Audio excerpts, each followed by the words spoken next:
Good morning! Ngayong araw nga, samahan niyo muna ako gumala sa US. Charot!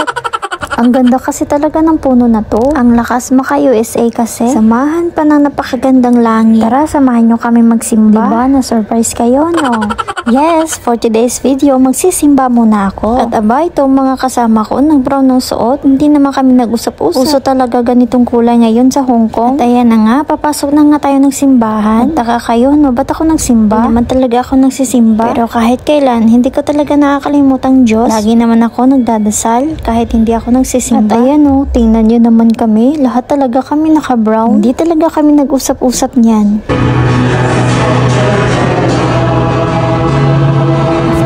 Magsimba, pupunta naman kami ng mall para kakain ng breakfast. Hindi pa kasi kami nag-breakfast, inuna namin yung magsimba. At tingnan nyo naman yung mga building dito. Sabi ko nga dito, parang nasa USA ako. Kasi minsan nakikita ko ganitong view. Eto, tamang lakad lang kami papuntang mall. And after 10 minutes nga, nakarating na kami ng mall. At ito namang isang kaibigan namin, sinurprise kami, nalilibre daw kami sa breakfast. Wow, ang galing naman. At doon nga daw kami pupunta sa Starbucks. Wow, sana all Starbucks. Eto na nga, tamang pili lang kami dito. At habang nag-aantay naman kami ng order namin, ito namang isang kaibigan ko, may inabot sa aking bracelet kasi sabi ko ang ganda naman. Kaya sabi niya, ibibigay niya daw sa akin. Kaya thank you sa'yo. Tagal ko na kasi nakikita sa kamay niya at lagi ko din sinasabi na maganda. Kaya ayan, sinuot ko na agad. Diba ang ganda? Salamat din sa naglibre ng Starbucks. Diba? Siya na nga ng libre. Siya pa kumuha ng order. At ito na nga yung order namin. Ang sarap. Damit. Itong balaan mo. Balaan mo. Ito balaan natin tanan. Ayan, tingnan yun naman. Sobrang sarap talaga ng cinnamon. Obsessed na obsessed talaga ako dyan sa cinnamon na yan. Kasi nung high school pa ako, nagtitinda kami ng cinnamon. Unang kain ko talaga ng cinnamon noon. Sobrang ayaw ko talaga kasi sobrang baho. Parang ewan. Pero nung tumatagal na, sobrang sarap. At lagi ko talagang hinahanap yung cinnamon na yan. After naman naming mag-breakfast, pupunta naman kami ng Kolontong. Nagtatawa na nga kami habang nag-aantay kami ng train. Magkwento kasi ako dyan na baka maiwan ko yung cellphone ko. Kasi nung nakaraan, may nag-post sa Facebook na naiwan yung cellphone niya habang nag-video. At eto na nga, yung mga kasama ko pumunta ng Kolontong at nagpaiwan ako dito sa mall. Alam nyo ba kung anong ginagawa ko? Pinauna ko na nga pala sila kasi nakalimutan ko may kailangan pala akong pick upin sa Central. As usual, every Sunday talaga, napakaraming tao dito. Kasi dito sa Central, mabibili lahat dito ng mga Pilipino. After ko nga mag-pick up ng mga in-orders ko, dito naman ako sa train papuntang Kolontong. At eto, nakita akong napaka-sweet talaga nila. Perfect timing talaga tong couple na to. Sobrang lamig. Charot. At eto na ako. Tingnan nyo naman mga in-orders ko. Sobrang dami talaga. Sobrang ganda talaga kasi nitong netted flare pants na to. Sakto lang sa akin. Ito naman yung tinatawag nilang Sheila Cords. At ang habol ko lang talaga dyan yung si bagay siya dun sa isang binili ko. Ready na talaga ako sa summer. Ito na nga, isusukat ko na yung sinasabi ko sa inyo. 1, 2, 3. O diba, ang gandang tingnan. Ewan ko ba, napakahilig ko ngayong ganitong style. Tara! Ito naman yung next natin, tinatawag nilang Kiara 3-in-1 set. Diba, napakaganda din siya. Parang office girl lang tayo, girl. At dito na naman tayo sa next. Ewan ko kung anong tawag dyan. Basta sinabi lang doon na terno. Wala silang nilagay kung anong name ng dress na yan. Well, pangbahay ko lang talaga yan siya. Ito naman yung top. Bumili ako nito ng naganda pink. Ako kaya bumili ako ulit nitong brown. Ito naman yung dress para sa birthday ko. Next Sunday na. At after ko naman magsukat ng mga in-orders ko, nagpasama naman ako na pumunta ng toilet. Itong toilet na to ay nasa mall lang. Grabe, pwede kang kumain dito sa sobrang bango, sobrang linis ng toilet na to. At sabi ko naman sa kasama ko, videohan mo nga ako para makita naman yung body ko sa video. Charot lang. O diba, may ganyan-ganyan pa ako nalalaman.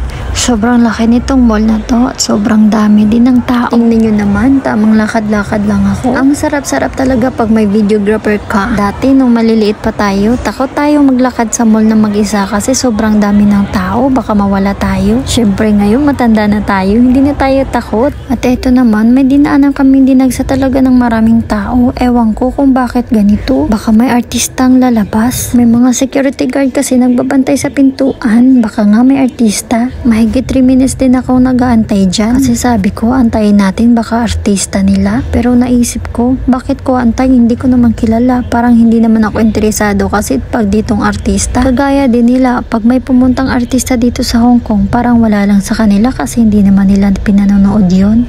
Kaya umalis na lang kami. After nga namin sa tinambayan namin, pumunta muna ako dito sa Mongkok. Ako lang pala mag-isa nito. Nauna na kasi mga kaibigan ko at maghanap pa sila ng restaurant na kakainan namin mamaya. Ako naman, naglilibot lang ako dito habang nag-aantay ako ng order ko. May order pa pala kasi akong hindi nakuha kaya hinintay ko siya dito. At habang naglilibot naman ako dito, nakita ko tong sumasayaw. Nagtataka ako kung bakit ang daming taong nagbibideo sa kanya. Kaya nagvideo din ako sa kanya at nagtanong na din ako kung bakit ang daming taong nanonood sa kanya. Ang sabi naman ng tinanungan ko, famous daw yan siya sa Indonesia. Kaya tumagal ako dyan kasi pinanonood ko siyang sumayaw. At mga ilang minuto may lumapit din sa aking Pinay. Content creator din kasi siya. At niyaya niya nga ako sumayaw. Kasi sabi niya magandang content daw to ngayong araw na to. Tapos famous pa daw sa Indonesia. At habang pinanonood namin siya, parang napapasayaw na rin kami.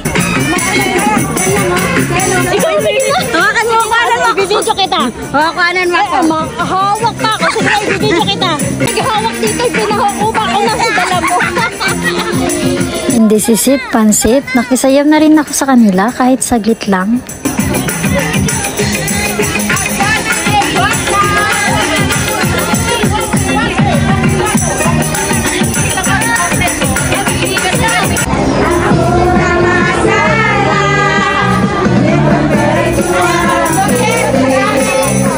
After ko namang nakisayaw, umalis na nga ako kasi tumawag na yung mga kaibigan ko kung asan na daw ako. Kasi sabay-sabay daw kami pupunta sa restaurant at bago naman kami tumawid, nakita ko tong langit, ang ganda. And we're here! Ngayon nga, dito kami kakain sa Caesarea. Napaka-famous din yan dito sa Hong Kong. Mga mura lang kasi pagkain nila at ang daming Pilipino pa.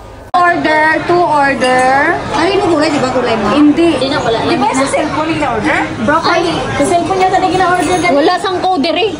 Araw ang code. Are. Alang code ka sa ako ano? Sino mo order? Si Madam Mads. Mads. Ikaw ang genius sa aton, Gat. Kung sabay ka tanan, ikaw ang genius, Mads. Tapos kung kami lang tanan, ito ang gagalayan. At after 10 minutes nga, dumating na rin yung pizza at kumuha na rin kami ng mga drinks. At ani drinks nga pala ito, ibig sabihin kahit ilang baso pa kunin mo, pwede. At lahat nga klase ng drinks, ininom namin. Na nga rin kumuha ng mga drinks ng kasama ko. At ayan na nga, dumating na nga lahat ng mga orders namin at sabay-sabay na rin kaming kumain. Meron nga pala kaming mushroom soup, 2 klaseng pizza, chicken wings, meron ding malaking squid, at may shell. Ewan ko anong shell yun, basta parang tawag yun sa amin igi, ewan ko ano yun, pero sobrang sarap talaga nila at sobrang na-enjoy nga talaga namin yung mga food. Sobrang nag-i-enjoy din kami kasi sobrang saya namin habang kumakain. Sobrang ingay nga namin dyan. First bite ko nga ng pizza para sa inyo. Ay, sana all mabait. At tama lang pala yung desisyon ko na 6 days ang diet ko kasi pagdating talaga ng linggo sobrang dami kong kinakain at maraming beses na rin pala kami papalik-balik dito kasi bukod sa mura na sobrang sarap pa. At ito naman yung sinasabi nyo parang igi sa amin pero hindi naman siya igi pero masarap talaga siya. Ewan ko ano tawag dyan. Kahit medyo manghang sobrang sarap talaga kasi alam nyo naman pag manghang hindi talaga ako kumakain. At ito naman yung chicken wings nila. Sobrang juicy siya at sobrang sarap. Unang kagat ko nga, 'di ba? Nakikita yun naman, papikit-pikit pa ako ng mata sa sobrang sarap talaga kasi at mapasayaw-sayaw pa ako diyan. At eto din yung squid nila na sobrang lambot, sobrang laki at tama-tama lang talaga sa amin. At kahit busog ka na, sobrang dami mo pa rin kinakain kasi nga naman sobrang mura, napakasarap pa. Ito naman ang kinain ko. Paborito ko talaga itong mga galamay na to ng squid. Sobrang juicy talaga niya at sobrang lambot pa. Kaya na-enjoy ko talaga kumain pag ganito, lalo na marami kayo. And that's all for today's video.